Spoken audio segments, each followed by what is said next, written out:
4th legit in the league. And I'm not going to thank United. Welcome to Grumpy Old Reds.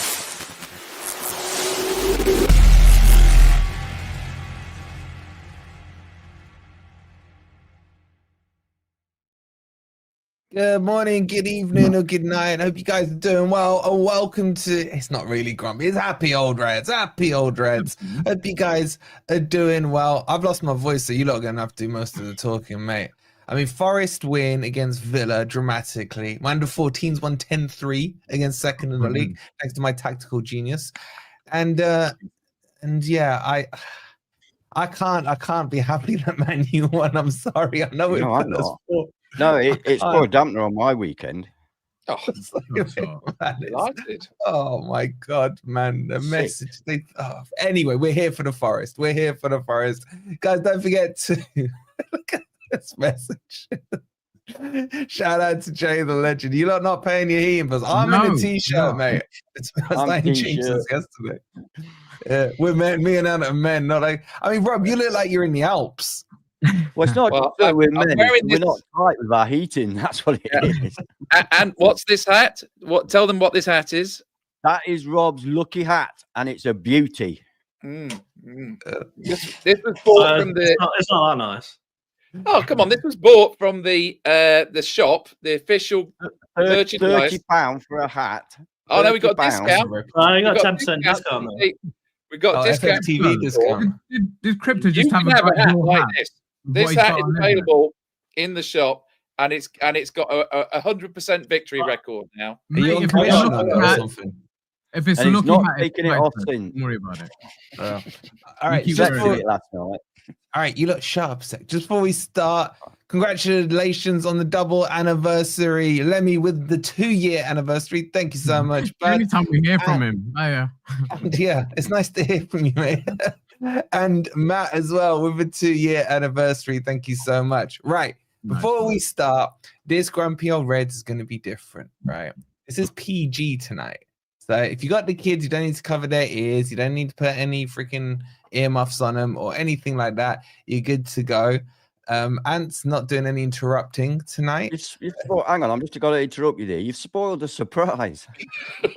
Was that you literally interrupted me to say you're not interrupting. Okay, good start. Yeah. So you guys can see I've never promised not to interrupt. Here we go. Brinley with the 27 months. Thank you so much, bud. Appreciate it. PG, that's boring. Mate, what are you talking about? PG means you can legitly watch this, mate. You're not even old enough anyway. Exactly. The reason is, folks, we had a comment after last week's pod. From Rob. And I looked at it and I thought, what it said was basically, oh, lads, can you not swear so much? Because I like to watch the show with the kids and I can't when you're swearing so much. And I thought, that's fair enough. So I'm going to certainly temper my language. I don't want to be somewhere kids. If you're going to clip anything from the show, clip that. Yeah. Let's see that clip. Roy, thank you so much for subscribing, buddy. Appreciate it.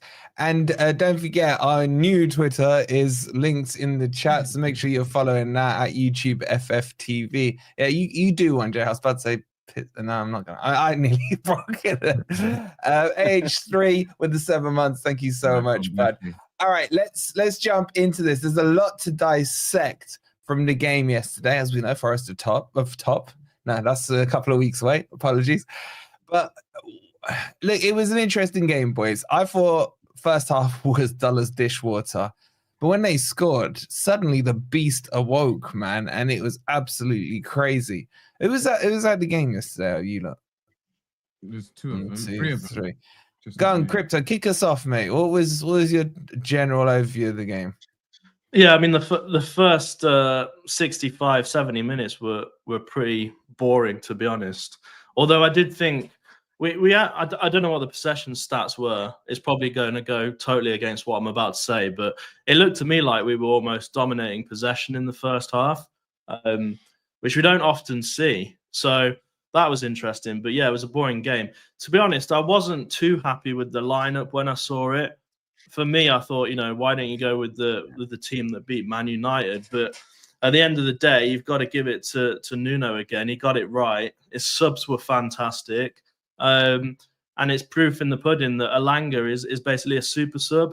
So to come back and win that 2-1 was really good. I mean, I was sat basically first row, lower Trent, so it was hard for me to see some of the stuff that was going on. But Nico Williams, what a shift he put in.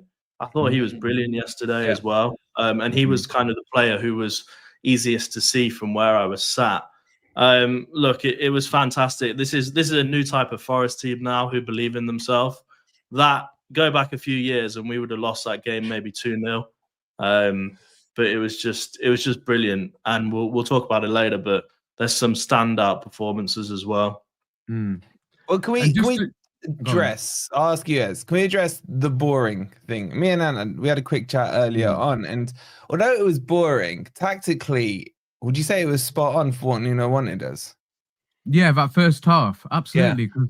It's one of those games where if you look back at it, we've done it in other games as well, and we've been accused of giving the opposition too much respect, but it was similar to what we did yesterday.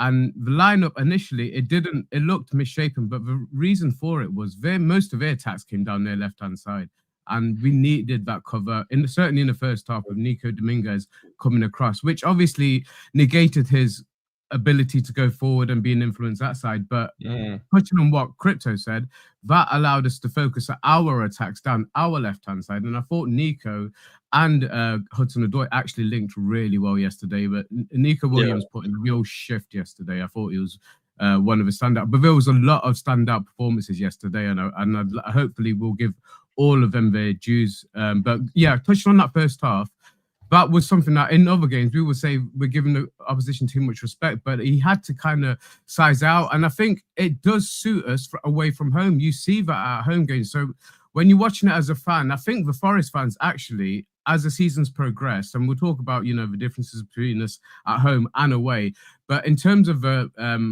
mindset of the fans, I think they're coming more around to that. If we're not 1-0 up at half time, still stay behind the team, and they have been. And I thought yesterday showed that from the fan base and from Nuno, that we've got to be patient in some games. But like, again, to what Crypto touched on, as soon as we went 1-0 down, the changes came in, and the substitutions Nuno made yesterday definitely impacted the game. And I love the way we finished off. But I'll pass on to one of the other guys let's just stay on the theme of the first half. We might as well talk about probably the controversial decision of it, which was the pen. Before we do, Stuart, thank you so much for coming. A new member, buddy. Appreciate the support. Nice. Rob, I want to come to you on this one, because the Villa fans, man, I got a lot of time for the Villa fans and their teams, but my God, did they turn into a bunch of crybabies? Was it a pen, Rob? Chat, Y or N? You're going to want a straight answer, aren't you? And it's another one of these. No. Get it out. All right, okay. Probably yes, but I think the reason that it's not given is because you can edit that footage to show Anderson hanging on to Morgan, and you can edit that footage after the bit where Morgan is literally ripping his shirt off, right? So that is like a 50-50. That is basically a 50-50, 6 of one, half a dozen of the other.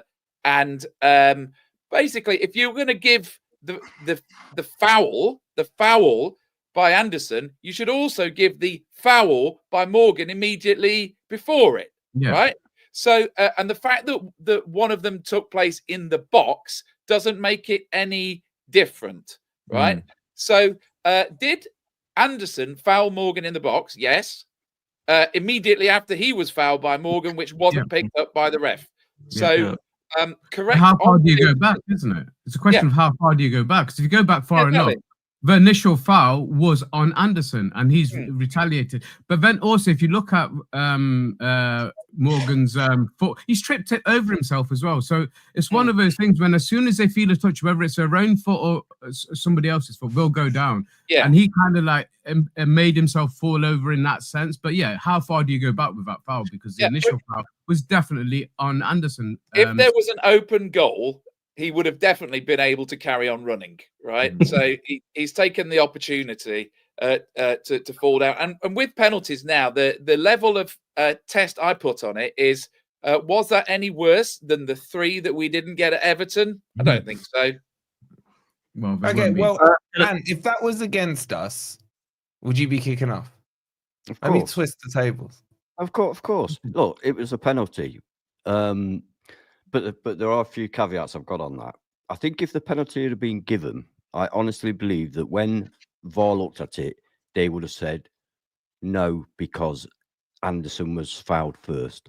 I honestly believe that. So I don't think that VAR would have given that if it had gone to VAR. It may look, VAR checks everything. So they will have checked that. They will have checked it.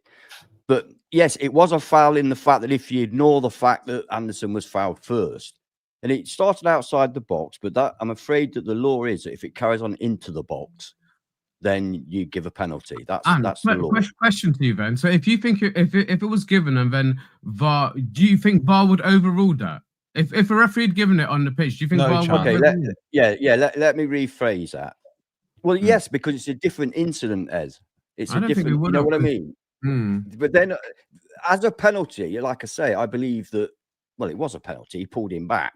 Now, Morgan did absolutely. As soon as he felt it, he sort of dropped, which was a bit ridiculous. It looked ridiculous to me because he just dropped. It's a bit like Kyle Walker today. But I do believe that VAR would have said no because it was a foul on him first. At least I don't think we would have. At least I like to think that is. Now, we never know with VAR, do we? Let's be honest. We never know. The only reason I say it, I'm sorry to interrupt. The only reason I say it is because the incident on Anderson was outside the box, and they won't get involved in an incident outside the box.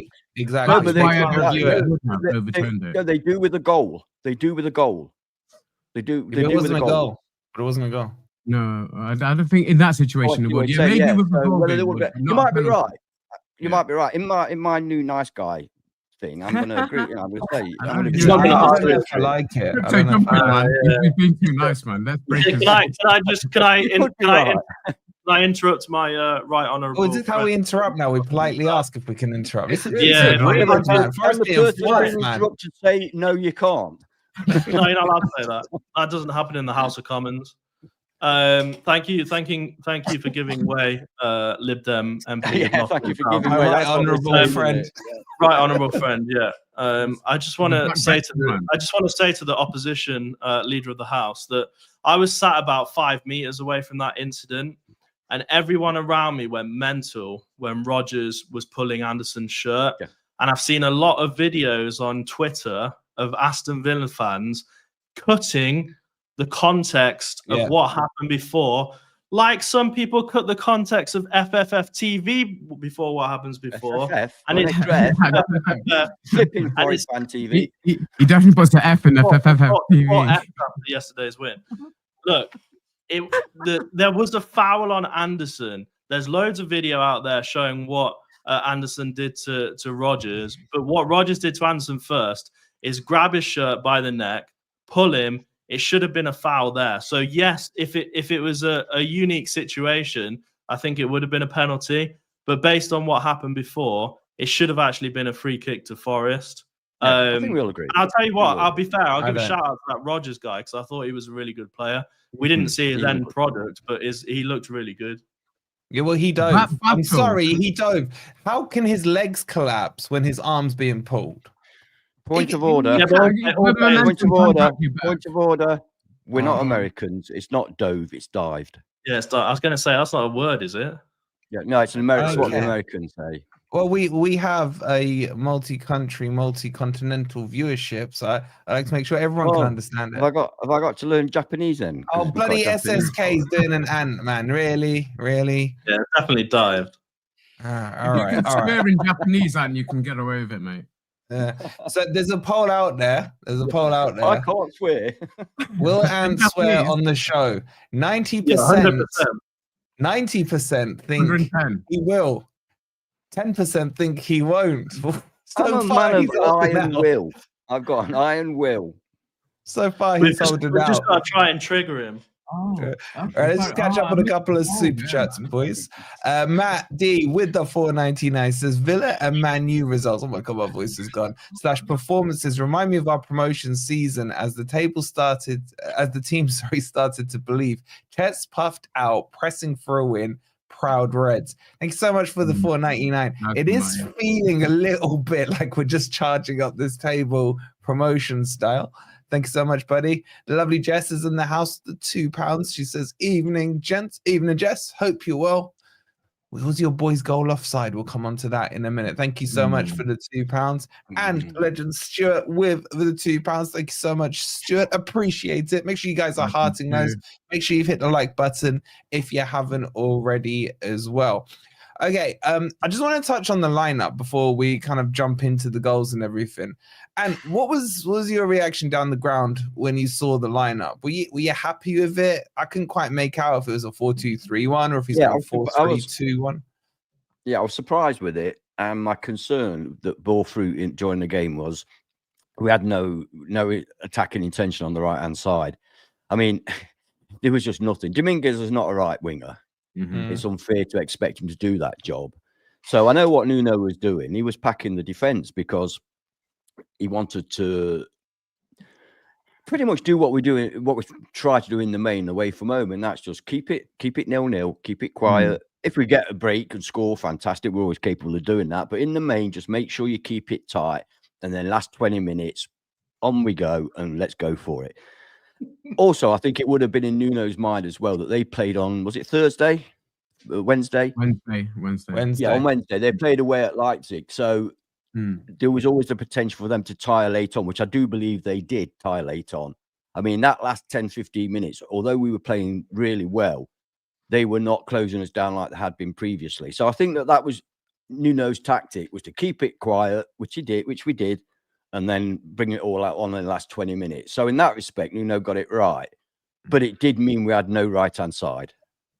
And they were trying to create a trigger for our press as like they kept giving it to Pau Torres, and they kept giving it to Diego Carlos, and they kept saying, Forest, he can press us.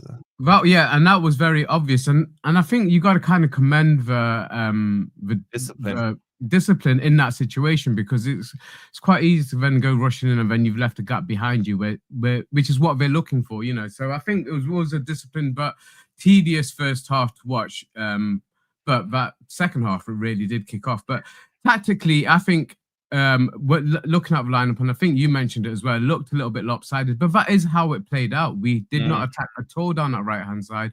Most of our work came down the left-hand side, like I say, with Hudson-Odoi and Nico Williams really both putting the shift in. And then when we needed to, and I think he would have brought those subs on around that time anyway, regardless of them scoring. But they certainly made the difference. And you got to commend the guys that came on and Nuno having that game plan, because he said a lot of things recently that are coming to fruition now, and about keeping all these players involved and keeping them hungry. He's given Jota his chance after, keeping him waiting. He's given him a chance. He's started the last 3 games now, hasn't he, Jota Silva? And he's getting better and better. He's coming up. He didn't start yesterday. No, he didn't start yesterday. Sorry, came on as a sub yesterday, and he made an impact. So he's kind of like putting them in and taking them out. Same with Callum Hudson-Odoi. He's had a couple of starts now. You might pull him back for a couple of games. But if you have a look at this run of 6 games that we came into in December, so far so good. That's all I'm saying. So far so good, and I'm really proud of the way that he's noticing it. He said something yesterday, and I know some of the guys don't agree with it, but I think it's brilliant, because he knows he's had players in this situation before. The Wolves team overachieved for a couple of seasons, so he knows how to temper their expectations, how to deal with those players, and he's given the players an extra day off. He mentioned that in his post-match, which I think is brilliant. He said, I'm rewarding them for what they've done. We've had 2 tough trips to Manchester. We've had a win. I know you're not agreeing with it, but he knows better than we do, how his players will respond. And there were some players who took knocks yesterday. I think Yates, he's definitely played on with a knock. He took a really bad knock in that first half. Morgan Rogers fell on his foot. He twisted his ankle, yeah. Yeah, he's done some serious damage, and he's obviously taken a couple of painkillers to get through. Same with Murillo, we don't know, but I was really impressed with Morata. We will get onto the individual players, like I said, but I was really impressed with how he came on and put a shift in and worked in the back 2 for the majority of that second half. But yeah, there's a lot of good things from yesterday. I just say that style is incredibly boring and frustrating for the fans. By the way, it was dreadful for us. But, you know, the last few minutes certainly made up for it. And what did make me laugh, having said that Nuno's plan was to go for it big style, was Nuno's fantastic interview afterwards, where he said he was telling them to get back. He says, and they just ignored me and went forward. He says, I'm glad I was wrong. I'm glad. You know, I thought that was great. I really like that. Yeah, and we're still fourth. I absolutely love it. Starting the Y9 go. I can't even say my stop. I'm starting the wine now, guys. So all bets are still off. holding out. He's still holding out. Andy, with the 8 months, he goes, "Oh, come on, it's not GOR without an ant rant." I mean, we ain't lost, mate. I think even he would struggle with that one. I'll tell you what. Look, we will be doing late ones later in the night, and when we do later ones, then obviously past the watershed. Hey, tonight? No, not tonight. No, I was gonna say, mate. Like, when did you run out by the old exec committee? In future, I'm sure we'll be doing later ones. You know, after the watershed, where you know. Andy, just wait for a loss and he'll be back. He'll be back. Well, who wants to see a members stream soon? Go on, carry on with that. Yeah, we're coming up. One's coming up. Forest Lion with the 199. Thank you so much, buddy. He says 20 likes on this super chat and I'll buy you a coffee. He says it's on 11 likes. If you haven't liked that super chat, we're not bothered about that, are we? If it's a coffee, we're not. Thank you so much, mate. You can buy his own coffees. And Gripper says last time we were on 28 points after 16 games. We finished third in the 94-95 season. Stop it, bro. Stop it. You're getting me giddy. I reckon you're to show people what mug you'd put your coffee in if you got it. Always right here, mate. Always right here. There it is. FFTV. Go the other side. There we go. Let me show mine. Sorry. Good looking. Thank you, Anne. By the way, you both have those stats. All right. Instead of looking at those faces, right? Crypto, no advertising, bro. No advertising. Cover that Crypto, and you, Rob. Get me a caricature of yourselves, and I'll get you one as well. All right. Yeah, for your birthdays. I've got one. I've got yeah, you're not getting it. Look, what's that? Yeah, that'll do. Yeah. Send me that. Anyway, I want to talk about Forest. I'll get you one. What's Rob going to say? Rob, can we talk on Elliot Anderson? The chat's starting to talk about him now. Has this guy been the difference since he's come back? We had those couple of L's and a little ropey patch, but ever since he's come back, is he one of the catalysts to why we've been able to win the last couple of games? They are on sale, Anthony. They are. He is the second best signing we've made this season. I think I would like to see him further forward. We were having a discussion about could he play 6, and I would say that although he had like a sort of 9 out of 10 performance yesterday, the 1 is deducted for some of the things he did defensively. He did look, he was doing a lot of work defensively, and some of it didn't go well. He did foul people quite a bit. I think he's best, honestly, used as a 10, which is going to ignite an age-old debate, isn't it? Okay. So, just one question, because you guys obviously were at stadium. Was he man-to-man on Morgan Rogers? It felt like it. Yeah. 100%. He did follow him about a lot, yeah. He was getting frustrated as well. Brilliant. It was brilliant. I disagree with Rob. I think he's wasted as a 10. I think he's better as an 8. He could contribute a lot. And he can't make that statement after yesterday because Morgan. All right, let him finish his point and then come back at him. Well, I was going to say a couple of things about how they set up. It's important to remember just how well Unai and Nuno know each other. They have faced each other like double-digit times, like over a dozen times, and they know in each other's way of playing inside out, and I think that they both set up not to give anything away. So if we sort of split that game into 2 halves, right, the first 60 minutes was like a game of chess but slower, right? Neither team was really creating much, but we probably had the edge from the set pieces. And, you know, if it had carried on like that and Villa hadn't broken the deadlock, we might have nicked a 1-0 from a set piece. About the Dominguez role, he was basically covering 2 positions because he spent most of his time in the centre, but he was going out to the right. So, you know, we know with a player like that, he's going to cover more ground than anybody else. And therefore, he was basically doing 2 jobs. It was just a bit of a shame because every time Aina went forward, Aina had real potential going forward, but he'd get to the box and he'd have a choice of passing to Yates or Dominguez. And it just offered nothing. Yeah. Whereas on the left, we were spoilt for choice. We had some great interplay between Hudson-Odoi, Anderson, and Gibbs-White. We were just really, really left-sided, which was intentional. It was intentional, but we managed to really block out the midfield. And it did feel like Anderson was one-to-one on Morgan. But I did feel like, you know, we gave some free kicks away, could have had the penalty given. I don't think that a 6 is his best role. And it did feel like a bit like he was playing like one yesterday. Now you lot can come back. Well, I was going to say, I mean, I watched the Liverpool-Fulham game just before our game yesterday. I wasn't at the match yesterday due to, unfortunately, back issues. But what I noticed, because Fulham were so close to getting 3 points, doing what we did to them, but they attacked mainly down that left-hand side, and they got so much joy. And that's how it seemed to be for both teams yesterday. So they were attacking down their left-hand side whilst we were attacking down our left-hand side as well. So I noticed that in both games, and it was similarly effective in the Fulham game as it was for us anyway. But the second half, the changes had to be made, obviously, and I think he would have made those changes anyway.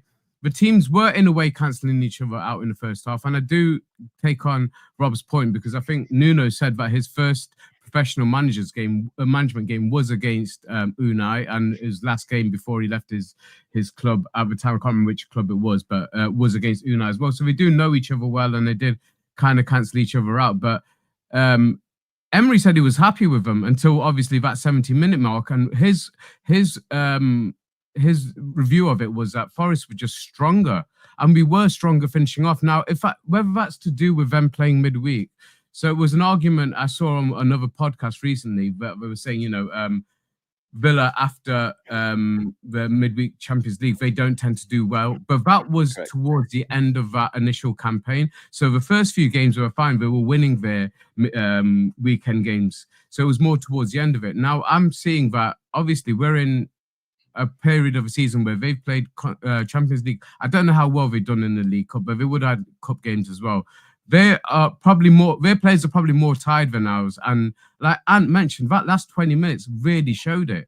I don't think he made as many changes as he would like to have done to his starting lineup. And we definitely finished the game stronger, more determined, and with more energy. And the substitutions, we've got to have a word about Nuno's substitutions yesterday, because we've been critical when he's done them at a wrong time, but yesterday they were spot on and they were right ones. Even Bolly coming on. How solid was Bolly?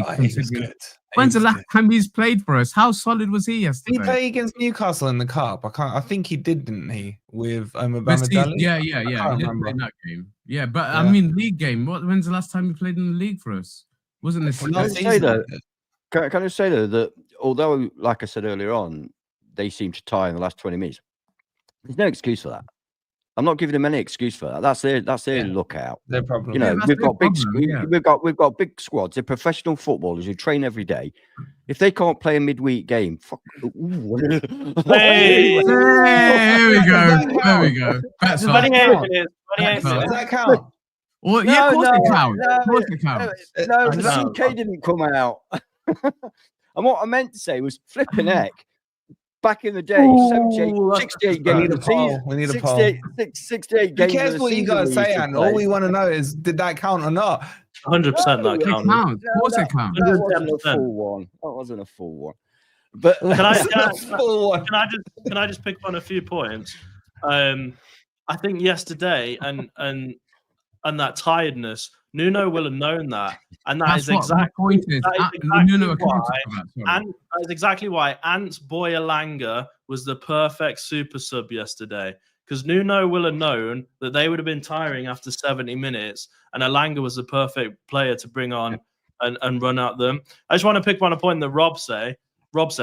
I wouldn't put Anderson in the 10, because if you do that, you're dropping MGW, I presume, unless you're putting him in the 8. But MGW had a brilliant match yesterday. Have you seen his stats? I know he doesn't always look great on the eye, but his stats yesterday were fantastic. He got the assist. He was absolutely brilliant yesterday. He did not have a good game. I don't actually think Gibbs-White yesterday was sublime. It was really, really good. No, he wasn't. I don't think Anderson. I think the interruptions. I think time for interruptions. Let him finish and you can comment. I don't think Anderson actually needs to be in the 10 to get forward and get around the pitch. He plays so well in that 8 position. And it was great to see him actually stay on for the pretty much, the full game, because sometimes he gets taken off after the 60th or 70th minute. But MGW, quick point on MGW before you lot slag him off. When you're there and you're looking at him, he does look like he tries to skill people out. He loses the ball. Some of his passes are a bit woeful. But statistically, if you take MGW out of the game, he is a game changer for us. He's a fantastic player. Look at his statistics from yesterday. Basically, he's the best in the match. All right. This may get Ant to sweat. So go on, Ant. Did he have a sublime I'm going to say, right, Erling Haaland. A lot of people will say he doesn't do enough as a forward, but he scores goals, and I agree with that. I absolutely adore Erling Haaland when he's on form. But Man City you can afford to do that at Man City. At Forest, we can't have a passenger that's giving the ball away constantly, and on the hope that he will do something like he did yesterday, which was absolutely brilliant. I'm not knocking. Who are you talking about? Morgan Gibbs-White. Yeah. I mean, calling Morgan Gibbs-White a passenger is sickening. Well, he was a passenger for most of yesterday, mate. He absolutely was. He hardly touched the ball, and when he did, he gave it away. Second half, he improved a little, and as you say, his stats are very good. So you can't argue with that. Although I'm not really a stats man. His assist yesterday was a good assist, but I don't think assists are worth in the main are worth the paper they're written on. I prefer good chances. I prefer good chances created, because somebody can do a 35-yard beautiful curled pass onto a toe of a striker and he can miss it. Yeah, or you can slip the ball 3 yards to the right and the player scores and it's an assist. You know what I'm saying? So I don't like the assist. I get your point. Someone could pass it to Messi on the halfway line. He could dribble the whole way in and score. And what happened? It was 94%. That can be the case, but that's not what happened. So in that circumstance that Wolf has just pointed out about Messi being given the ball on the halfway line, you would get the assist, but you wouldn't get a good chance created because you didn't create a good chance. No, but that's not what happened yesterday. What happened yesterday was he was the only one who stayed alive. You're talking about stats. Let's calm yourself, because I know you're a massive MGW fan. You won't hear a word said against it. See, no, I will bring balance to it. I'm not saying you're a massive hater, then. But let's just say you're a massive hater. Yeah, order in the court. This lasted long. Order in the court. You see, and you come up with comments like that just because I've said something. There we go. I'm a massive lover. You're a massive hater, then. You're a hater. Take away, bro. You've already had 20 minutes of the show, but take the rest, mate. Go Let me go next. Yeah. All right, let's sidetrack this. Go on, Rob. Go on. Let's ignore my point. Okay, let's move. As the man that sat next to Ant yesterday, I would actually like to back him up. For the first 60 minutes, we were both independently getting very frustrated with Morgan Gibbs-White. And the reason was, to give him credit, he was trying to ignite the game. He was trying to do a moment of magic. He was trying to fire up the team. And the way he was doing that was by dribbling on the edge of our penalty area. And it is absolutely infuriating. And he just needs to be told one thing. He needs to be told one thing. You can do all the pirouettes you like. You can do all the Cruyff turns you like. You can do all the clever little flicks and tricks you like, as long as you're in the opposition half, right? Don't just think in terms of percentages. And I just saw something in the comments. His pass rate was 94%. He wasn't giving the ball away. You don't have to give the ball away through a pass. You can give the ball away through being caught in possession. And he was caught in possession several times. Now, I would like to just balance what I've said in support of that. I just want to balance what I've said by saying in the last 30 minutes, he was fantastic. He was the big game player that we know he is. So the goal that never was created by him slotting it through to Elanga. Brilliant pass. And then the cross for Milenkovic was excellent. So overall, I'd give him a 7 for the game. But I don't think he was man of the match.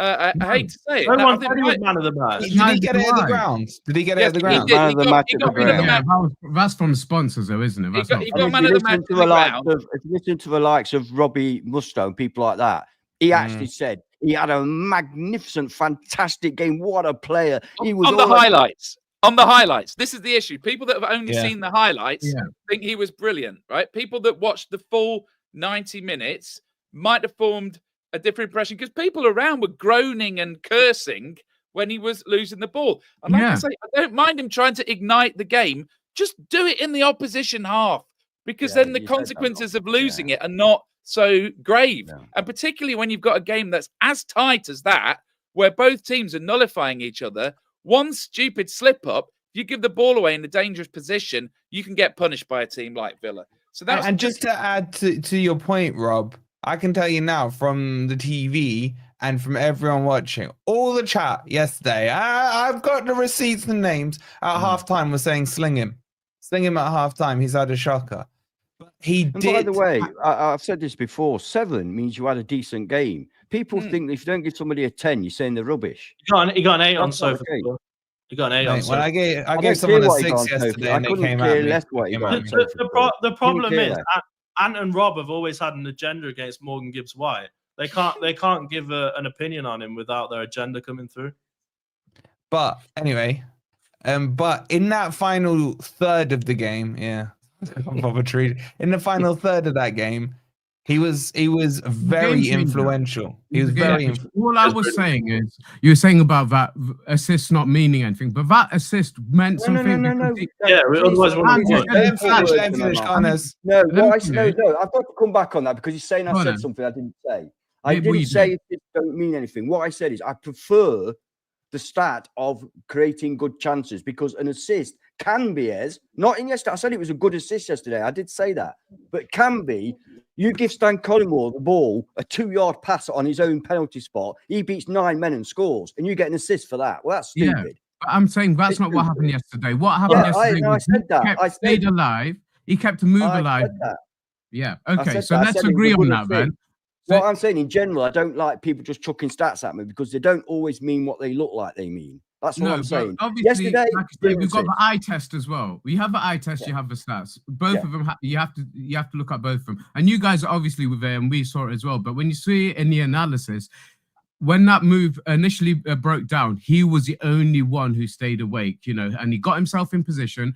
They'd overloaded their big plays at the front of the box, leaving Milenkovic up against 2 of the smaller plays. I think he was up against that Kamara. And he's obviously miles ahead of him. Yeah, he's a good player, but height-wise, you're not matching him up with Milenkovic. All their tall players were at the front of that 6-yard box. Nuno Chelsea, sorry. So if MG Dub hadn't made the moves he made and get us back into that game, and I'm loving Chelsea at the moment, by the way. Me too. We wouldn't have got back into that game. The fact that we went on to win it was just absolutely brilliant. But at that stage, he's made the difference. He's a game changer. Let's agree with that. And I absolutely agree with you guys. That crap that he did on the edge of a penalty area, I felt like shooting him right then. Not a single Forest player who hadn't felt the same way. So I'm not saying that he doesn't do infuriating things, and I still don't know why he can't take that out, because drop that and everything else goes up another level. So I don't know why he feels like he needs to do it, because his decision making at times. We've talked about Elanga with his football IQ. Sometimes MG Dub's football IQ is right down there, and at other times is right up there. So he needs to be more consistent in his decision making. But yeah, he's infuriating without a doubt. Go on, carry on. Can I just come back on one point Rob said about do it in the opposition half? To an extent, I agree with you. But that pass he did, I don't know if you saw it in the ground. It was just inside the opposition half. One of the laziest passes of it. Okay, it came to nothing. But it almost just showed you in that one pass, the two sides of Morgan Gibbs-White. You get something that lazy, and then you get that sublime cross into Milenkovic. So, Rob, I get what you're saying about do it in the opposition half. Sublime cross. He's the problem child, isn't he? He's the one that gets the lecture by the teacher at the end of the lesson. Look, if you just stop prattling around and focused, you could be the star student of this class, but you spend all your time. Do you know what I mean? Is what we all had that lecture, right? But I know I definitely did. Yeah, Rob, I want to ask you then: if you'd have taken Morgan Gibbs-White out yesterday and put Anderson in the 10, who are you bringing in? James Ward-Prowse?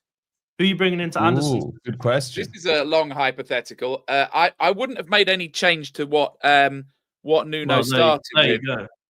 Yeah. Then we would have lost. See, the problem is with a player like Morgan. No. Morgan. All right.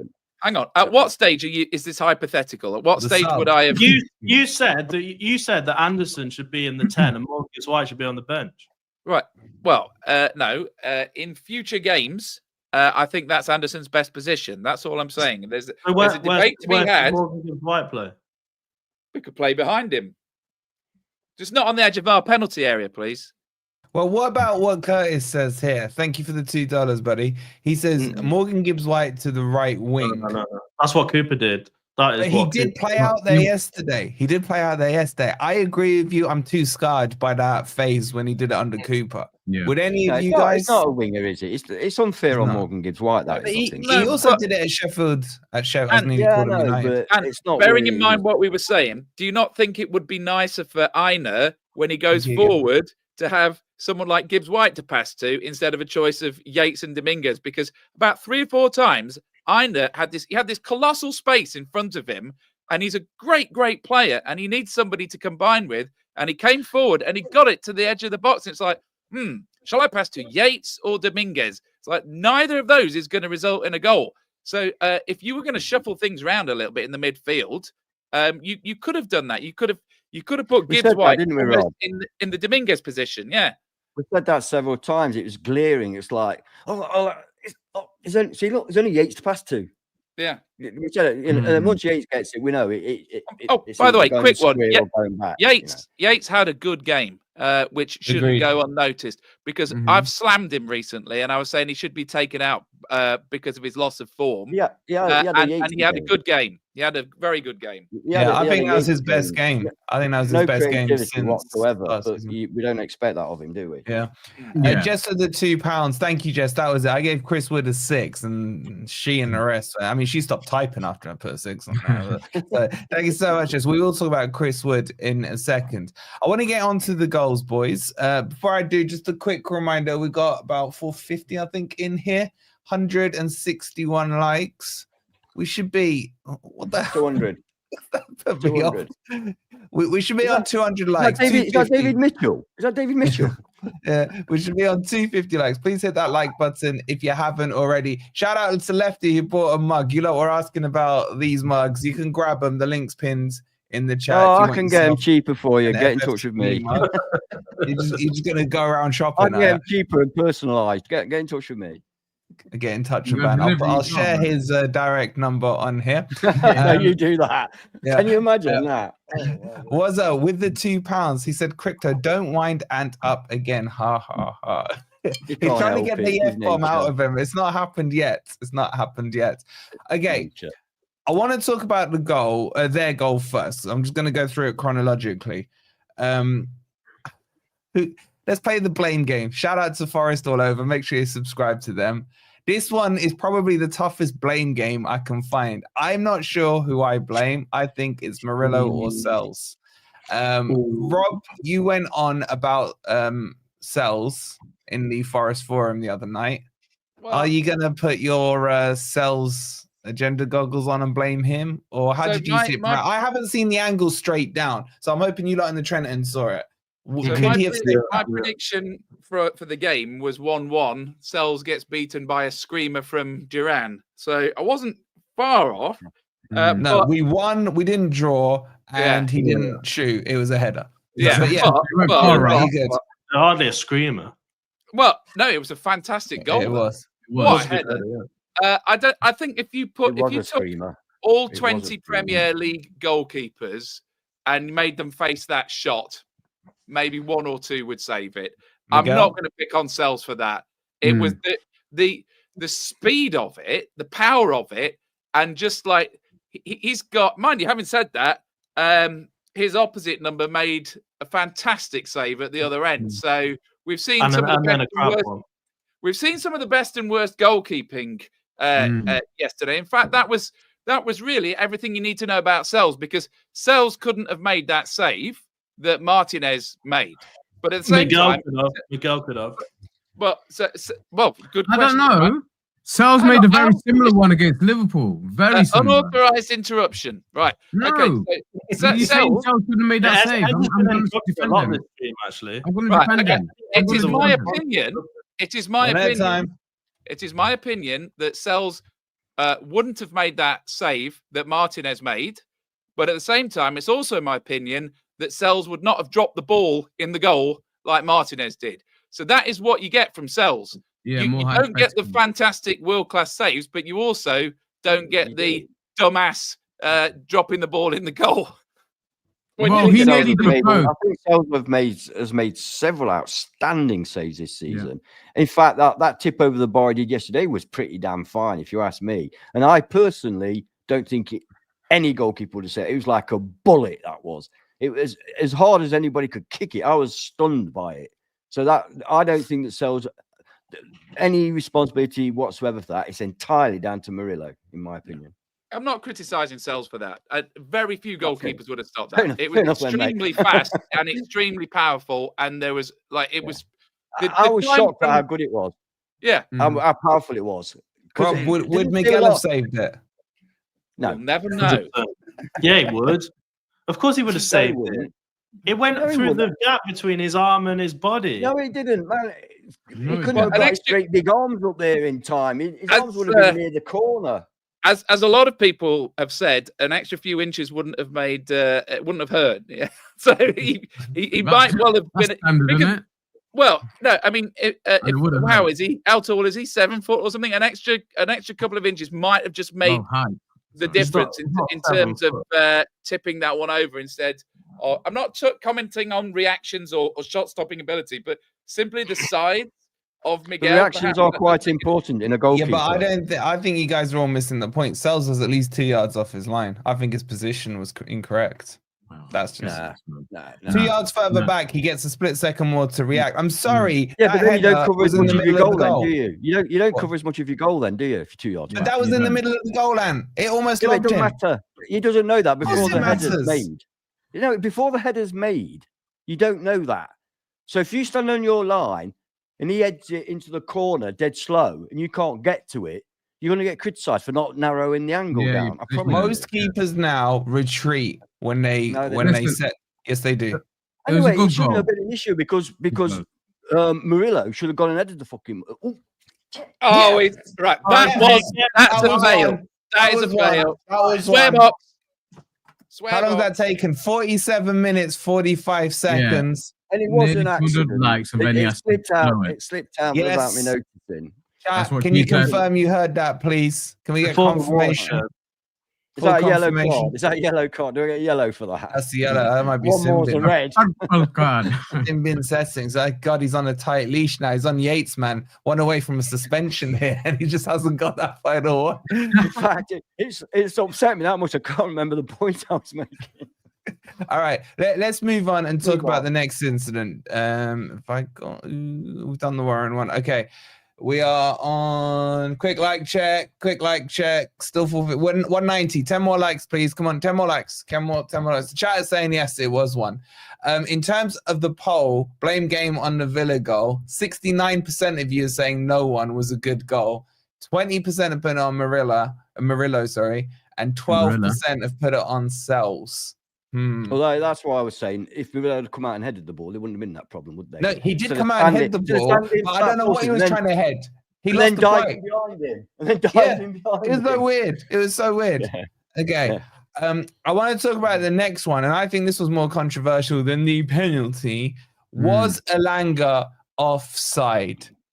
Whose turn is it? Ez or Ben? Who wants to?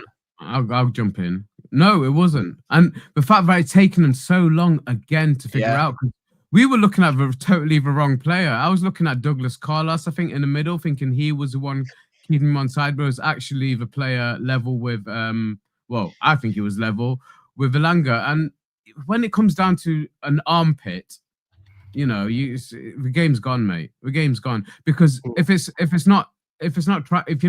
don't want goals, if you don't want entertainment, then let's just forget it all. But that's a goal, mate. And it's very hard for them to take 3 minutes to do that when the fans in the stadium, because I've been there when we're making these decisions, they don't have a clue what's going on. At least at home we get to see the different angles, but even then we didn't really get to see the angle that they were looking at in the VAR studio. And then when that comes up and you're like, seeing the red line, I can't justify it. And perfectly good goal thankfully didn't cost us, because I think there was a goal later on in the game that we probably might not have gotten in other circumstances, which we did get. So swings and roundabouts with VAR yesterday, but it's so infuriating for the fans in the stadium. And I wonder how that delay was almost unbearable. Yeah, that delay was terrible. The worst thing is that I was sat next to the shipping containers, and they've all got TVs in there, and they were all going, "Yeah, we've scored. It's onside," for like 3 or 4 minutes. And then it turned out it was offside. I mean, the state of the game now, it needs to be like a clear and obvious offside, because that was ridiculous. We're talking like, I think Laurie just said it, we're talking like a bit of his shirt sleeve was offside. I mean, it's pathetic. Like, you need to give the attacking team priority, I think. Whether it's us or them, you give it to the attacking team. Unless it's a clear and obvious offside, it's just a joke. And the amount of time it took in the stadium, people were booing. It was just, it's sickening. I always say as well, when it's that close, how can they be certain at what exact micro millisecond did the football leave the boot of the player passing it? Yeah. Is it when it leaves the boot, or is it when contact is first made with the boot? When it leaves the boot, I think it's when it leaves. Do you know what I mean? It's like, who knows? Who knows? No,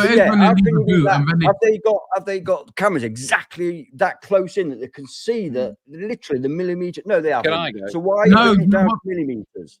Right. So way they do it, so they get the angle from when it's left the boot, and then that's their marker. So from that marker, then they go into the other angles. Yeah, but they don't have the. I'm saying they don't have the frame. How can they be certain? Yeah. You know, have you seen a football in slow motion under compression? The shape it makes. This is what I mean. I mean, we're living in 4K. We're living in 4K land, and it's some of the most grainiest pictures you've ever seen. And they can't be certain if it takes. I mean, I think Wenger had it right years ago when he said, and they've tried to bring it. Well, people have tried to bring it back since. For me, it's dead simple. Daylight between the two. No, that's not that simple. Then you get low block football because everyone drops off. It's not. Honestly, it is. It's not. Then how much daylight? I'm not going to argue about it. Could I add something? So, Ant, you remember at the time I was saying, "Oh my God, is it offside?" I thought maybe Chris Wood was offside. And I kept saying to you, didn't I? Yeah, he was miles on. I don't know if you've seen it. Chris Wood was miles on. I kept saying no. Wood slid in. He's definitely not offside. Now, to do this without swearing, because we're on PG tonight, but can I just take this opportunity to say how much I loathe VAR? Should I warn the chat? Do they need popcorn for this? No, I am done with it, right? Because if I think of a lot of the games I've been to recently, we've had a goal ruled out. Like, what about that Wolves game where Chris Wood scored? That was ruled out. I can't celebrate goals anymore, right? He's right. I cannot celebrate goals anymore, because the thing is, right, I paid £48 for that seat yesterday, and the people at home are getting a much better experience, because the thing is, you get a thing like that at home, and straight away you're shown a replay, and you go, "Oh, right, yeah, it might be off," and it resets. No, we weren't. This is what I'm saying. Okay, but generally speaking, the audience at home are at least kept informed about what's going on. Whereas you're at the ground, everybody's going mental, but you've just got this feeling in the pit of your stomach of like, I can't really celebrate. I said to Ant, how many times I say, you can't celebrate until you see them kick off and play resumes. Until then, we did it, didn't we? When they kicked off, we went, Then we celebrated again, because I'm telling you, these people are thieves. They are thieves of joy, right? I am absolutely sick of it. That thing was supposed to be brought in to stop us arguing about games afterwards, right? It was brought in so that we wouldn't be afterwards going, "Oh, he was clearly onside. It was a clear foul." It was supposed to, "Oh no, we're going to use the technology now to stop all these arguments afterwards." Has it achieved that? No. It's just made it worse, right? And what it did is that lasted, I watched it. It was 3 minutes that lasted. 3 minutes. Felt longer. Only to have it stolen away. And I felt in the end, we got a victory against VAR. That really fired up the team. And honestly, Villa, right? They could have just let that one slide. They could just had a nice 1-1. You know, if Woods scores there, right? We go, oh, look, we came back, we equalized, we got a nice 1-1, everyone goes home happy.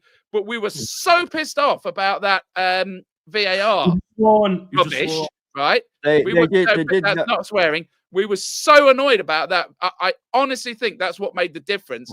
And as Nuno said, I tried to stop them, but they just kept pouring forward and wailing on Villa because, and damn right that we got a win out of it. But as far as I'm concerned, the game is gone, right? The game is gone. That the VAR is supposed to be there to nullify a clear and obvious error by the on-field officials, right? Now, the goal is scored. You look to the linesman, no flag up. Referee gives it, yeah, and he's like, "Yeah, VAR check." And they're, "Ooh, we're not sure.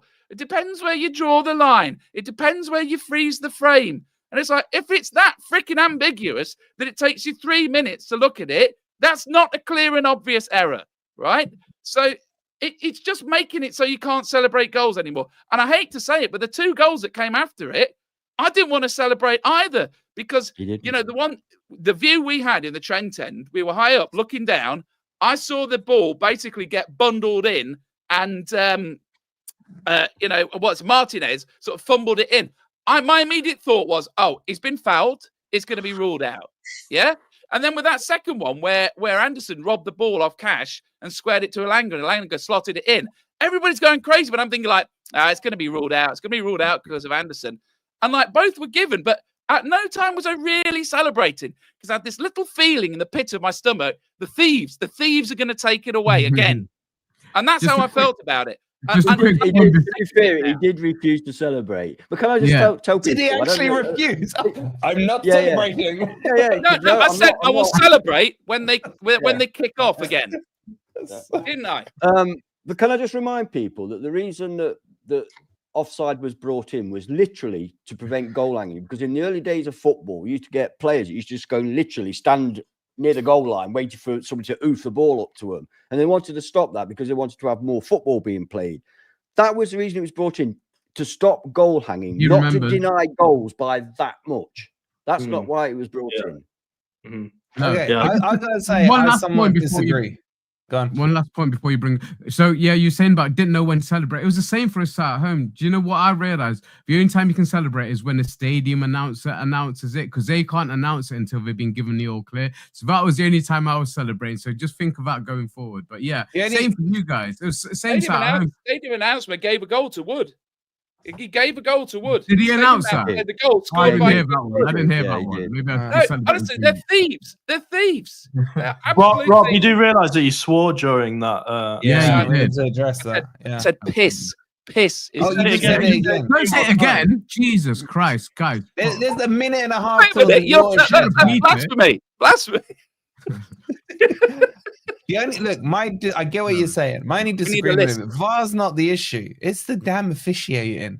Because as the guys were saying in the comments, what angle shows that as offside? Because the angle they showed was from a diagonal to it. It wasn't straight on. It wasn't straight on.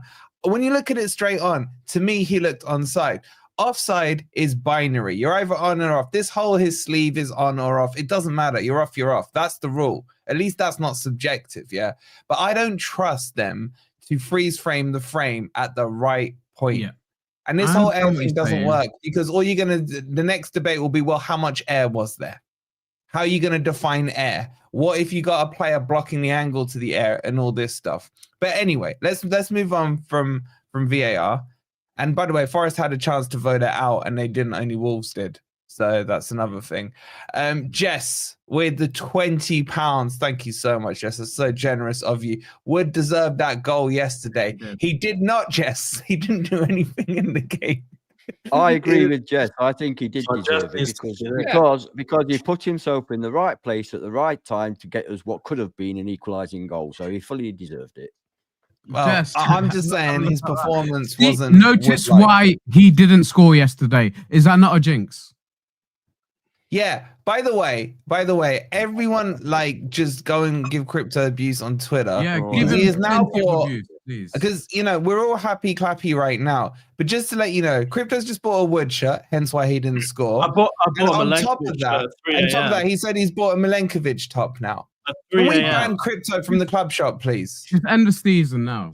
Honestly, you're an idiot. And he's got an exceedingly dodgy looking Murillo scarf as well. Even though I saw him buy it from the official club shop, I still think, why are we making Murillo look like he's... Well, his face, that looks hideous. He's got one eye down here like that. His other eye's like that. It's honestly, and that's from the club shop. Thank you again, Jess, for the £20. Yeah, bringing Mickey. freaking messages up when I'm doing super chats, Mickey's man. got no Stop shame. it. He's got no shame, My Mickey. God. Andy with the 8 months. Thank you so much, buddy. And Curtis with another $2. He says, don't worry, boys. Automated offside is coming. Well, you are right, but it's semi-automated because they still have to freeze the frame. And do you trust them to do that on it? And then they have to get the angles right. I've watched a whole documentary on that. It's not as clear cut as they do. Okay, let's talk about the actual goals that counted. Yeah, let's talk about the goals that counted. Well, I think we should talk about. The goal that didn't count very, very, very quickly. In the fact that it was an excellent cross by Elanga. What do you think we just were doing? We didn't mention the cross. Now you're just trying to push. Now you're just trying to push your Elanga thing. Elanga agenda, yeah. Okay, no, we're going to talk about Elanga. Don't worry. We've criticised Elanga and all full lot. We're going to talk about him. Don't worry. Well, he's coming. He's coming. Yeah, but that was part of his performance. Was that cross for Woods' goal. Yeah, and we're going to do it in the Elanga segment bit, right? We're going to do the Elanga segment. But can we just praise our the man of the moment, the Serbinator, as you call That's what I'm coming to. Thank you, Ed. On the first goal, the Serbinator. The whole title of the thumbnail was the Serbinator. And are we worried? Are we worried about losing him in not even at the end of the season, potentially in January? Because I'm not. Yes, I'm not. I am not for a second worried about losing him. We've got Marinakis won't sell him. End of. He won't sell him. He won't sell him. He won't sell him. Go on. Ez, do you know if someone comes in with 90 million for him, do you think they'll sell him? No. 100 mil.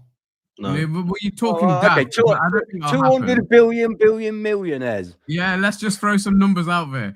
Yeah, no. Because nobody's going to offer the money that it would take to get to sell him.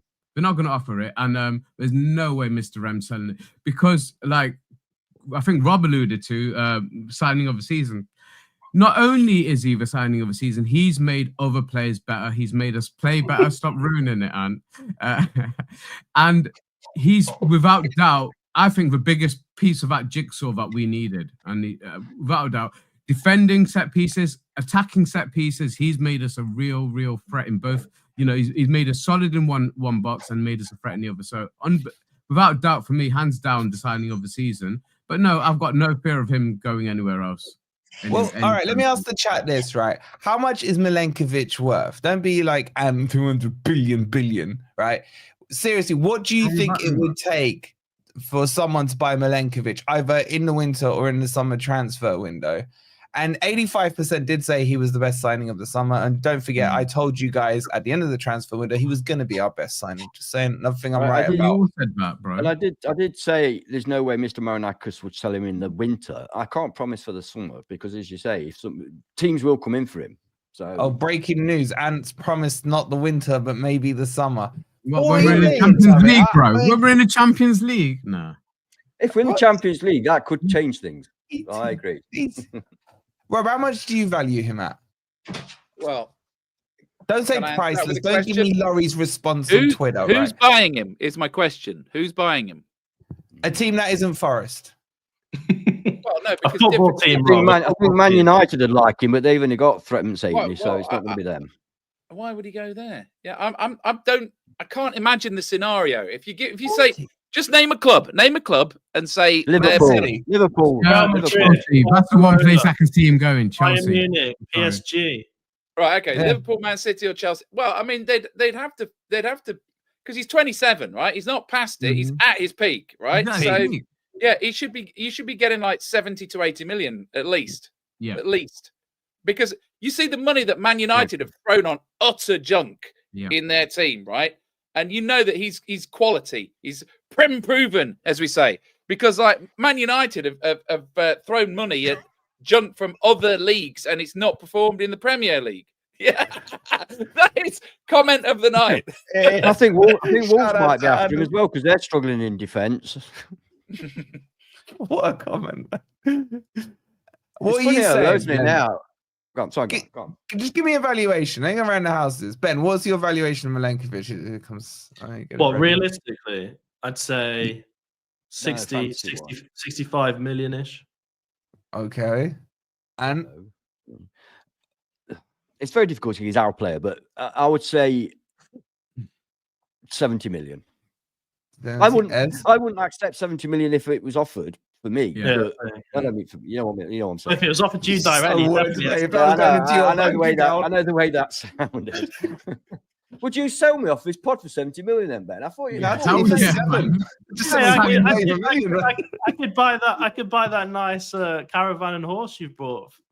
If Greg's watching, if you want to buy out Anne's contract for £7, Greg, over on Talking Reds, we can negotiate. We can negotiate. So you're saying 70? Ez, what are you saying? Yeah, I'm going with my girl Jess as well, 70 to 80. But if we were selling them in January, I'd add another 20 million onto that, mate.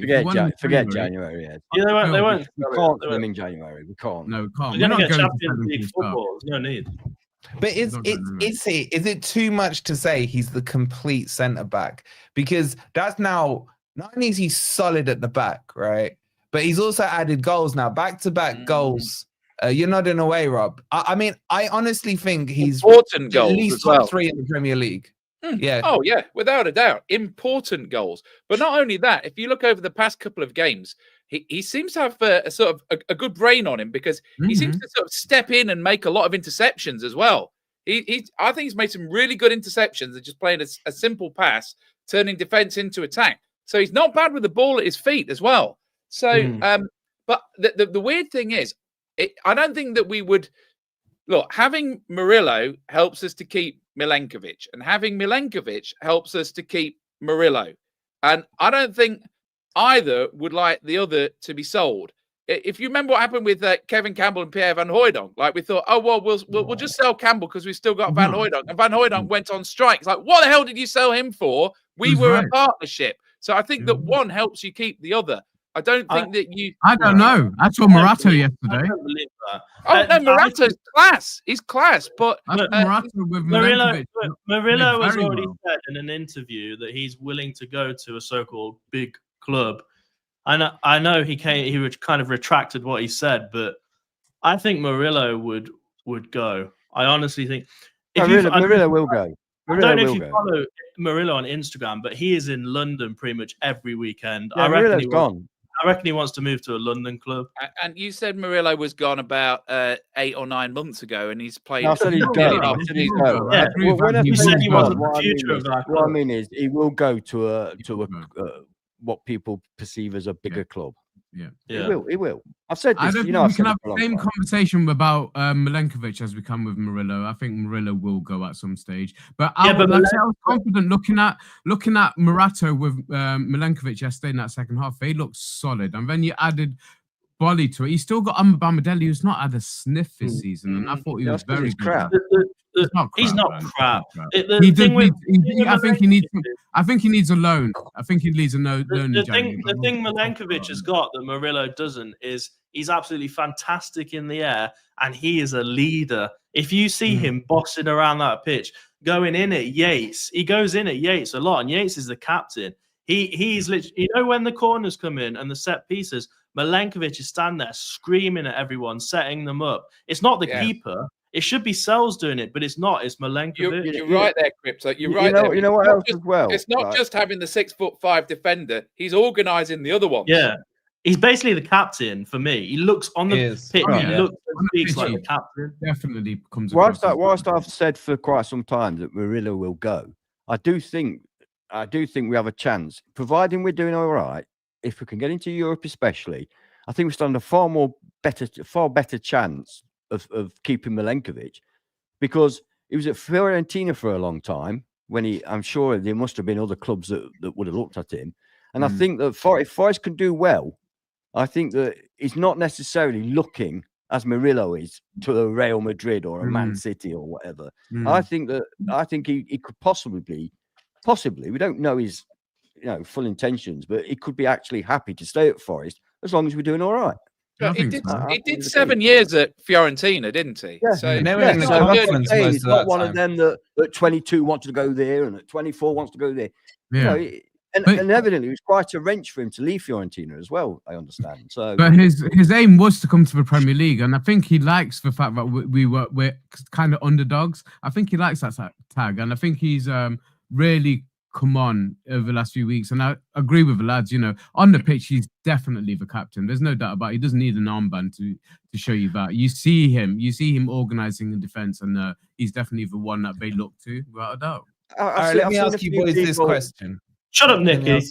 Shut up, Nicky. You're so negative, Nicky, again, man. Yeah, let me ask you boys this question. Right, I'm putting a poll on now. Who's more important, Milenkovic or Murillo to Forest? Milenkovic. He's changed that season. You can't deny he's changed that season. He is single-handed. Who'd have thought it? Who'd have thought it? Who'd have thought it? Beginning of the season, we knew little. Sorry, go on. I was just going to make a quick point. The biggest. I mean, there was a few things that had to be sorted, but the biggest worry of last season that nearly got us relegated was set pieces. What was it that we conceded? I can't remember the number. 24, I think it was. One per game. It was one. Yeah, it was like one every other game. This season from set pieces, I think we've conceded maybe 2 or 3. That is the difference. I mean, if you'd taken those set piece goals out last season, we would have had a pretty good season then as well. This season, for me, Milenkovic is just—he's basically the best player in our team, and basically the massive change that we needed. I can't rate him highly enough. I've seen a few people in the chat questioning his pace. No, he's not, because his lack of pace. I've never thought of him as slow. He's not lightning, but you don't have to be lightning. I think he's one of those players. You've just got to have good positional sense and read the game like John Terry did. John Terry had no pace. You can compensate for a defender's lack of pace by how high your line is, right? But you can't compensate for being crap in the air, because you're going to have to defend corner. Or you have a quick player next to him. But we no longer need to play 3 at the back. I feel safe every game with 2 at the back, even against the so-called Cartel 6, which we're now part of. I agree with that. We're basically safe with 2 at the back. But what are you saying, Ben? Are you saying, let's go back to the question. The poll is very interesting. I'm reading your comments as well in the chat. Who is more important? Milenkovic, for me, is more important as a player. No. He was the biggest. Are you all saying that? Yeah, agree. Yeah. Rob, yeah. Is there no one saying Murillo? Let's put it this way: if an injury was to occur, not that we want that, to one of our centre backs, I'd rather it be Murillo that missed out a couple of games than Milenkovic. I wouldn't. That might happen on Fantasy Premier League. Murillo is showing as a 75% chance of playing the next game. Yeah, but are you boys only saying that because we have better cover at left centre back in Morato? No, not just because of that, because of the influence he's had on the entire team, mate, and the threat he is going forward. If, how solid we are defensively with him in there. He's the biggest piece of that jigsaw. Whatever that puzzle is going to be that Nuno puts together, he's the biggest piece, and he's made the most difference. It is no criticism of Murillo to say that Milenkovic is even better. No. I think it's tough. I think it's harsh. Not harsh. I get what you're saying, but... Murillo's fantastic almost every game. Murillo. There's no slight. Yeah, we mustn't start downplaying how good Murillo is, because we're praising Milenkovic, it doesn't mean again. The difference is, it doesn't mean that we're slamming off Murillo. The difference is Milenkovic is at the peak of his career. And Murillo is what, 21, 22? Murillo in 4 or 5 years' time will probably be as good as Milenkovic. He's not far off now. He won't be as tall. We need to stop this conversation because it's pointless. Can we move on? We'll get misquoted. Yeah, but last comment on it. One of the best Premier League brilliant. Was probably Rio and Vidic. A lot of people say Rio and Vidic. I think in Milenkovic, we've got both players in one, because he's good on the ball as well. really impressed with his distribution, because that was one thing in the first few games. This will get you, Ed. I Go on. preferred Vidic to Ferdinand any day. Yeah, Any day. Did you think Vidic was the better player though? Yeah, he was. Even Ferdinand's admitted defender. it. Even Ferdinand's admitted it. Yeah. Okay. Oh, was it? I thought I'd say something out there. No. I think all right. Milenkovic is better than Vidic. Well, let's move on from this one. We've now established that all four of the panelists have an agenda against Murillo, and we've established that 92% of the chat have an agenda against Murillo, because who is more important? 92% of you are saying Milenkovic, and 8% are saying Murillo. That is truly shocking. In a not as in bad way, but as in an amazing way. Because when you think of the end of the season, yeah. That's nearly as bad as Rob's council. Here we go.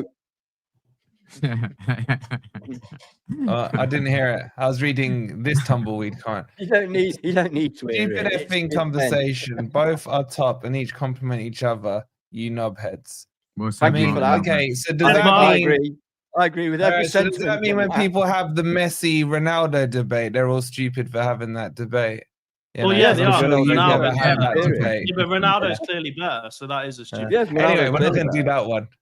Who do I think, Evan? My ass is firmly on the fence on this one. It really is. It really is. Oh, and it's a stupid poll as well. And I guess everyone who voted in that poll, Mark, is stupid. Yeah. So you can speak to the chat on that. Anyway, let's move on to the second goal.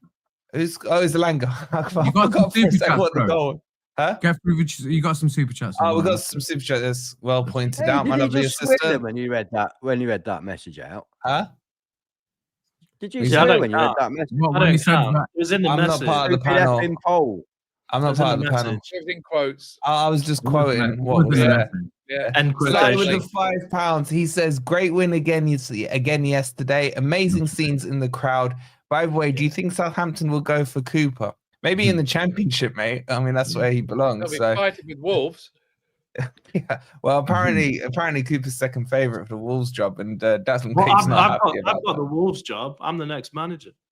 Well, that at the final whistle, I think most people agree that's the loudest and happiest and most jubilant it's been. It was amazing. Wow. It was amazing. That's a good point, though, Ant, because the first 70 minutes, the atmosphere was absolutely dire. I think I heard one song. It was quiet, wasn't it? It was awful. But there was nothing really on the pitch that was going to get a crowd to be all boisterous. Usually there's a bit of sing-songing and banter with the away fans. Yeah, well, I mean, to be fair, I thought I didn't think it was quite that bad. You may be right, Ben. I'm being nice. You just had to listen, Ant. I didn't think it was that bad. But obviously, when you're watching a chess match, you don't normally get crowds going wild, do you? And that's basically what we were doing yesterday, watching a chess match. Well, have you never seen Gary Kasparov? I have. Yeah. You're not watching the right chess. Exactly. No, with the 1999. Thank you so much, buddy. He says, "Sorry, I'm late, but what a win yesterday. I was in row 28 in Upper Cluffy, and when we won it, I ended up in the 26th row. I was carried by like 9 people. My back caused. I fell over and I can't read it. It's too funny." That's typical. I can just imagine him doing that as well. Rob, what happened to us? Did I nearly fall over the seas? Well, you nearly went forward and I went backwards, and thankfully we caught hold of each other. You two must have been so cute yesterday. That must have been a moment. Grumpy old couple, man. Our eyes met. Well, you know the rest. Thank you so much. Each other's scarves. It was a bit like that. Mark, I tried, mate. I tried. I tell you. Okay, let's talk about the second goal and Elanga.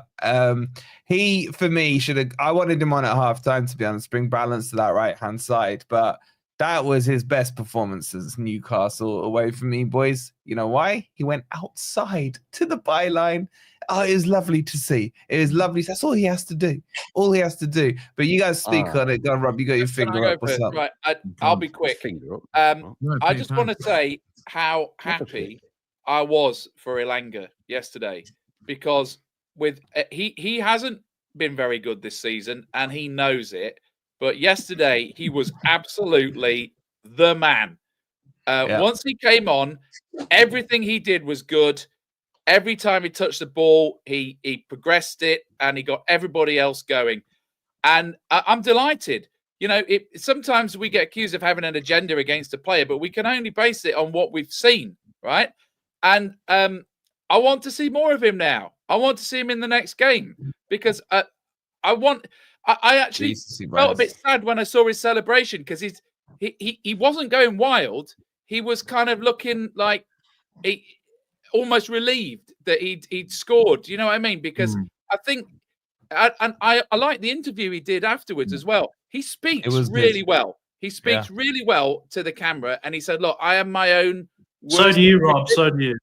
Oh, thank you. But he said, "I'm my own worst critic," and you could tell that he knows he's not been producing his best work.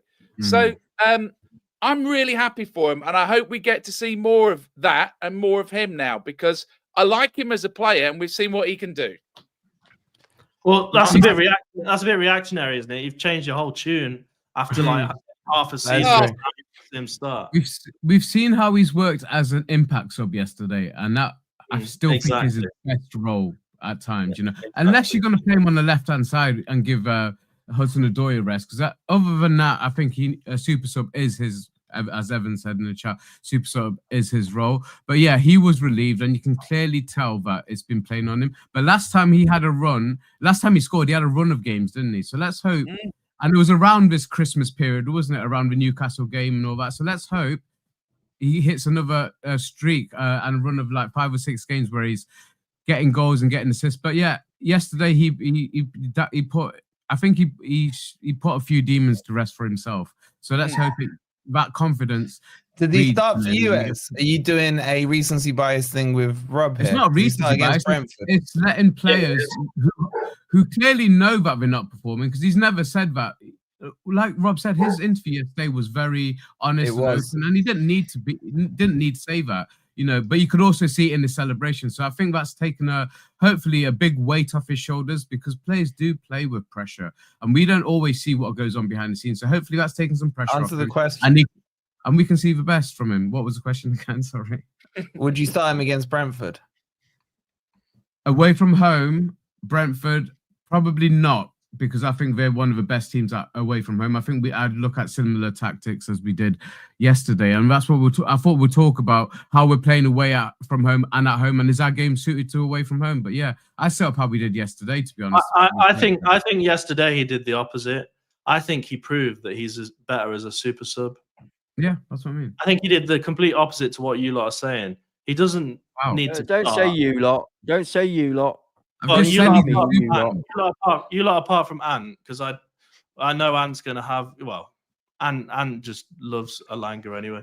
But he came on yesterday. He scored. He did well. I thought he did really well. But that to me was proof yesterday that he is better as a super sub when the other team is tiring than him trying to do that from minute one. But isn't that what I said? And I said I wouldn't start him against Brentford. What are you listening to? You're being reactionary. Don't get angry on you. He's the best winger ever. He's so good now. Oh, he's brilliant. He's brilliant. Seriously, have you covered your ears with that daft scarf? He's doing a crypto. Crypto's doing a crypto. Just ignore him. Just ignore him. I think we probably all acknowledge that Elanga's best use is off the bench with 20 minutes, 25 minutes to go. I'd start him. Sorry, interruption. I would finish. Yeah, okay, sorry. Apart from Robert, well, maybe I'm wrong then. Maybe it's just me and crypto, but no, you're right. I can confirm you're right. I think his best to get the best out of him is obviously to bring him on against tiring defenders, and not just the fact that he's playing against tiring defenders, but also at a time when we're going forward rather than trying to sit back and contain. While we're trying to sit back and contain, I know that the theory is that it's an out ball, but it doesn't work. It doesn't work. We've seen that on a lot of occasions. So for me, it's better for him to be saved, bring him on the last 25 minutes. Yeah. Rob, would you start him against Brentford? Yeah. Would you start him? I would start him. Have you seen Brentford? Have you seen Brentford at home? Brentford have scored 28 goals this season, I think, something like that. No, how many goals have we scored? He's a confidence player. At home, they are a really, really good side at home. We need to be careful of Brentford. B-Tech Away Stadium. from home, this rubbish, but at home. Yeah, but hang on. Chat, did that count? Did that count, chat? Of course. We've just I only said shy. We've just played two. We've just played two very good. Everyone's a good team. I agree that Wissa and Bremo are absolutely lethal at the moment, and it's going to be a high-scoring game. How can it not be? But it was 3-2 last time. No. But my thing about Elanga is he's clearly a confidence player, and there's a good and a bad side to that. The bad side of a confidence player is they can have 10 or 15 crappy games in a row, right? But he's just basically come on and been a match winner, literally been a match winner, right? So now he's full of confidence. So that logically following from that, he should produce a good performance in his next game, and he needs to be given the opportunity. That's not play against Brentford. He hasn't had a good game. Listen, I have been the number one Jota promoter on this panel, right? Since the start of the season. I wanted him in at the start, and I've picked him every single game. I'm now saying that based on current form of those two players, if it was a straight choice for if we go 4-2-3-1, then we may not, right? But if we go 4-2-3-1, if we were going to do it and it was a straight choice between Elanga or Jota, absolutely I would start Elanga next game because he's full of confidence. And I believe he can do that again. He can be a threat from minute one. Because you want him to use his pace. You want him to take people on. You want him to do that. And he hasn't been doing it because he hasn't been backing himself. Because he knows he's been on poor form and he's not been backing himself. So we want him to do that. You're reactionary. You're basing this on the last 20 minutes. I would not be setting up 4-2-3-1 against Brentford. No, but do you not understand the mentality of a confident player? Yes, I do. He's but got his fuel. He's got his afterburners are on now. Use it. I agree. Yeah, but you don't attack from the beginning, Rob. Wait until we're last 20 minutes when we're deciding to attack. It's going to be a slugfest. Hang on, and then bring him on whilst his confidence has not been dented by the previous 70 minutes when he's not touched the ball. Exactly. And don't forget, Rob, the defense is knackered. According to Rob, we always concede in the first 20 minutes. So is he going to knock his confidence when we go 1-0 down? At least we haven't got Ivan Toney to blow the foam this time. Don't start me with that team, man. Don't start me with that team. It's going All right, the chat has spoken. The chat has spoken. Should Elanga start versus Brentford? 33% say yes, reactionary Robs. 21% say no, and 46% say super sub. I guess technically no one's super sub are the same thing, aren't they? Yeah, that's kind of. I don't know why. Yeah. So the chat has spoken. Quick reminder: we're on 230 likes. Once again, democracy defeats Rob. Not biting. 450. Please hit that like button. No, tyranny of the masses, that is. It's not democracy, it's tyranny of the masses. Noah with the 199, he says, back still hurting. Feels like I've broken it. Noah, it was worth it, mate. It was worth it to have those scenes, the limbs. Do a compo claim, Noah. Say that the ground's unsafe. Do a compo claim. Where there's blame, there's a claim. Maranaka smashed another TV yesterday. Presumably on the VAR. Well, I want to talk about him next, Ben. I mean, he smashed another TV. He was there in the tunnel waiting in a t-shirt, if I remember rightly, from what he was wearing there. This is no ordinary owner, is it? I mean, he's just on the next level. I mean, I don't know how many of you saw the Sky documentary. You should definitely take a look at it. His passion for Nottingham Forest is, we now know, more than just an owner. He was talking about how he grew up watching them versus Liverpool, etc., etc. I won't go into the whole documentary, but this guy has bought Nottingham Forest for a reason, and he loves us, and he wants us to be in Europe effectively. And it's brilliant to see him in the tunnel. And I do love the videos with people. Hang on a second. I do love the videos with people like Aina and Cho, and they're kind of passionate, they're fun-loving, and they go and hug Marinakas like he's, Papa Forest. Like I think it's brilliant. I think it's brilliant. It's annoying he smashed another TV because I need a new TV at the moment, but I could find it anyway. He's a brilliant owner. He's pumped millions and millions and millions into the club.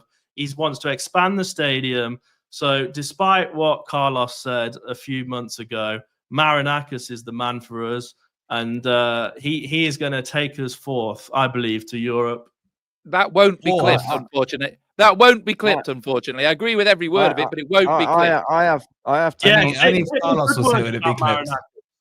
I have to constantly pinch myself to believe we've actually got an owner that must be the envy of just about most other clubs in this league, I would think. You know, apart from to have an owner that not only cares but is willing to put money in his own pocket, you know, and to have the ambition on a footballing level, not just a monetary level. Just on what Wolfie's just said, I can't actually think of a better owner. I know you might talk about the. No, I agree. The guys at Man City, but I can't think of a better owner. Yeah, they've plowed money in, but look at how they've done it. But yeah, we've got the best owner we could possibly have, and the fact that Crypto won't touch on it too much, but it wasn't a flash in the pan decision to buy Nottingham Forest. He was waiting for that opportunity. He wanted Nottingham Forest. So this is a man who's got as much passion for this club as most of us. So let's just give him his dues, and we're along for the ride. And I can't expect him not to go every step. And look at where we are now. Going into January now, this could be one of the most important January windows we have for a long time. And he's definitely got the backing. And let's hope that Nuno and acquisitions panel, whatever you want to call them, the recruitment team, have got the right players in place. Because that didn't stop just because the transfer window stopped. They've been scouting players ever since the summer. So let's hope. Yeah, I know, but we're in a much better position now, aren't we? Don't forget as well, he made the right decision choosing Nuno over Lopetegui. Because at one point we were going to get Lopetegui. So yeah, I never wanted him. Okay, the last thing I want to say on Marinakis is, what's that Scottish guy in TalkSport called? Chat, help me out. What's his name? Gibbs-White. Yeah. I'm so sick of him talking about that scene with Marinakis in the Wembley final about he's up there and he told me he's gonna get trophies. He keeps going on about it. Let's see. Well, Scottish man, that was a word. I know. Actually, it was a hell of a lot of stronger accent than Jim White's got. For a Scotland supporter, about this house. Hey. My point is, he's always brought it up as some freaking look at this idiot. He's saying that, yeah. Let's see him bring it up now. Forest sitting fourth on route to Europe. No, but I don't think he ever said it in that way. No, I don't think Jim White was. He always says it to what's the freaking plastic face guy called Simon Jordan. Like he's always said it to him, like, "Oh, here you go. Let me tee you up a little pun here, to have a go at Marinakis." That's how I always read it. So I'd love to see him now bring it up. I really would, because we are on track, and that brings us into our final segue, boys. Realistically, now there was a bit of Indian in that. Realistically, where the hell are Forest finishing? Chat, what are you saying? Hang on, Mark. Just before that, Mark has just informed us that he kicked his TV in after we scored the winner. So it wasn't an angry one. No. It was the Elanga one, I thought. Wasn't it for the Elanga one? Was the VAR? Yeah, the offside. Yeah, the VAR one. That would have made sense. So I mean, and that it would have made sense. I mean, I kicked the guy in front of me in the back of the head when they didn't. All right, where are we finishing? And kick us off with this. We're now fourth. We're ahead of Man City. We're ahead of Man United, which is very important for me. Ahead of Spurs, really important for me. It's so difficult because we just don't know. I know you don't know, man. I'm asking you what you think. I'm not telling you to go Mystic Meg on me. Based on the evidence you have seen over the last 16 games, where are Forest going to finish? Are we, in the words of Goldbridge, going to drop like a fat turd? Or... I will go 8th, and that's a big jump for me because I said 14th, so I will go 8th. Negative. Okay. No, I could get in Europe. Pessimistic. Yeah. What are you saying, Ez? Definitely in Europe, mate. Because what I'm looking at, definitely you guys getting, definitely Europe. Because look at the players we've still got to come back, and we are gonna be recruiting in this January, and let's hope that some of these players hit the ground running. But what I'm looking at is what we've achieved so far without probably a number 6, which in this formation that Nuno likes to play is a fundamental player. We need a number 6. We need either Sangare back or we need some cover in January. So the players to come back in, the players that we're going to recruit, I think we're going to get even stronger. So definitely Europe. If you want me to put a place on it, I would say. I mean, that was the original question. 5th. Top 5, yeah.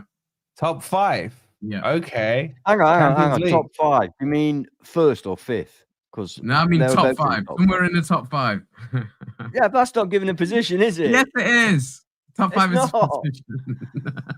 Okay. Come on. Say it, Ed. Say it. Okay, 5th. I'll go with 5th. There you go. There you go. 4th That's Champions League, realistically mate. says Charlotte, but top is what I want. Nicky, you're just too negative, Nicky. Someone ban Nicky. I can't use on mod. Go on, Ben. What are you saying? I'm going 3rd. I think we finished 3rd with Chelsea and Liverpool ahead of us. Champions League.